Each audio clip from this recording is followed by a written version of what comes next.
Hello all, welcome to the AeroDumpNG Scan Visualizer training videos. Now in this video, we are going to look at charts and graphs in the visualizer. So let's jump right in. Now I'm going to use the same CSV file as in the last couple of videos. Click Analyze, and there you go. We have a ton of data. Now, a lot of times it's probably interesting to quickly be able to visualize what is in the air. And there could be nothing better to do that with than charts. Now, if you notice, we have basically the quantity on which the chart needs to be made, the kind of chart, and whether it needs to be on the filtered data or on all networks, and how many of the top n quantities to include, right? So as an example, we can see that as far as ESSID distribution is concerned, Bloom U has 62 access points, Bloom U Secure has 58, Bloom U Open has 57, and PSK has 53, and then you pretty much have really small ones. Now we can visualize this as a bar chart or as a pie chart, right? If you hover your mouse above each of these pie sections, you should see the numeric value, right? Fantastic. Now this is on the filtered data, even though we haven't applied any filters. So let's say now you applied a filter and basically said all the ESSIDs would need to start with Bloom U. And you go back here and there you go, right? All the others have disappeared, only the Bloom U ones remain. Now this makes it very, very interesting and easy to go ahead and create graphs and charts for specific SSIDs or a set of SSIDs which might define the network you're auditing. A common problem for pen testers is the sheer amount of noise which you may encounter while gathering your traces. And the filters and the charts allow you to really remove the noise completely. Now, filtered data, or you can click all networks, which should be on the original data, disregarding this filter which you have added, right? Nice little animation touch. Let's just go ahead and reset the filter real quick. Okay, now apart from the ESSID, we have the channel. This gives us a good understanding about the distribution of the channel and the number of access points on that channel. So on channel 6 there is 105, channel 11 94, channel 149, right? So if you are doing some capacity planning, you probably want to put something on channel 1, definitely not on 6.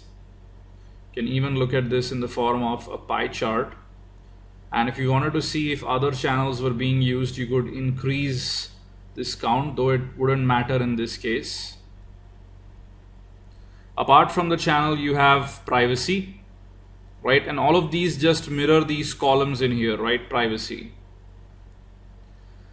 WPA2 open, WPA2 open, WPA2 WPA. Now, some of these is really how AeroDumpNG exports the CSV file. So a WPA2 WPA basically means that the AP is going ahead and advertising both of these networks, right? And you can verify this just by looking at the raw data and looking at the access point in question. Keep in mind, the visualizer is just going to represent the data AeroDumpNG gives you, right? It doesn't apply any more intelligence on it. So if you do not want to see a WPA2 open, you might need to edit the CSV file in Vim, remove the open word, only have WPA2, and then upload the CSV file to the app so that it can show you accordingly, right? So this is really what we get from AeroDumpNG. Keep that in mind. Now, privacy hyphen authentication is nothing but a hyphen between both these values. Similarly, you have authentication cipher, just so that you see the combination of all these three and how many of the access points have it.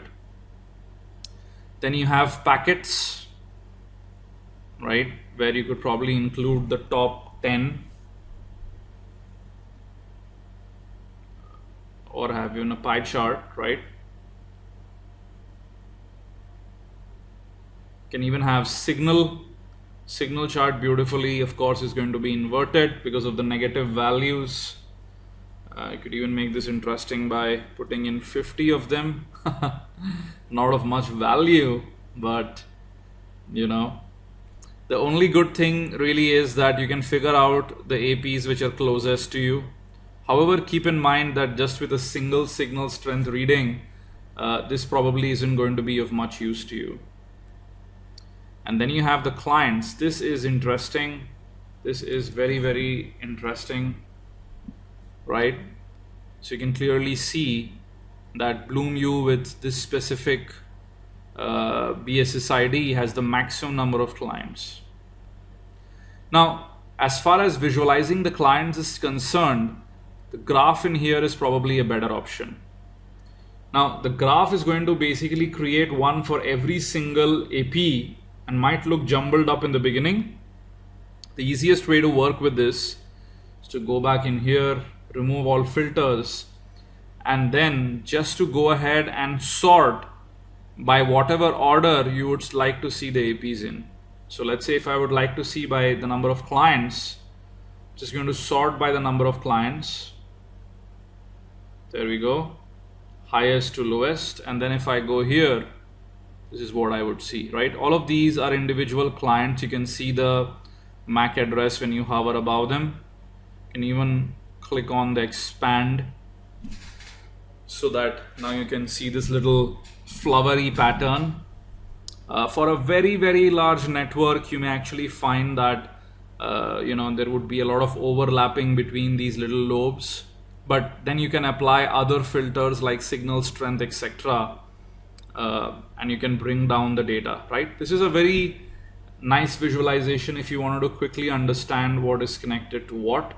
We've done this for each and every BSSID which we find in the file. You can really see a ton of them in there, right? So many of these are isolated as well because we haven't picked up any clients for them, so we only see the AP, not the client, right?